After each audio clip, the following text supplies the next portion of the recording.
అంటే ఉండమంటే మీరు మరి ఆసనాలు యోగాలు చేసేమనట్లేదు, అలా టచ్ చేయండి కాదు, ఎక్కువసేపు చేయనండి. నేను అలాంటి పని చేయను. నేను తినాలి, తర్వాత పనులున్నాయి, వెళ్ళాలి, తర్వాత ఇంటికి వెళ్ళా, చాలా పనులున్నాయి కాబట్టి నేను ఎక్కువ డే చేయను. చిన్నగా మీతో గేమ్ అయితే కంప్లీట్ చేంజెస్, ఎందుకంటే మనకి వెల్కమ్ ఉంది కాబట్టి. సో స్టార్ట్ చేద్దామా? చాలా ఎక్సైటింగ్ గా ఉన్నారు పిల్లలందరూ. మీరు ఓకేనా? మీ అందరూ రెడీయేనా? ఒక్కసారి గట్టిగా వాళ్ళకి అప్లాజ్ చేద్దాం, గట్టిగా చెప్పండి. గేమ్ స్టార్ట్ చేసేద్దాము.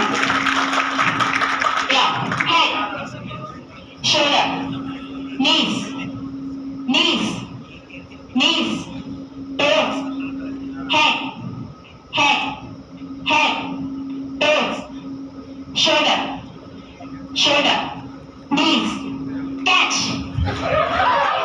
ఓ నాయన, ఎక్కడ బొమ్మకేసి ఎవరు అవుట్ అయిపోయినా పెట్టేమని చూడండి. న్యాయంగా నేను చెప్పాలి, పని చూడలేదు యాక్చువల్లీ.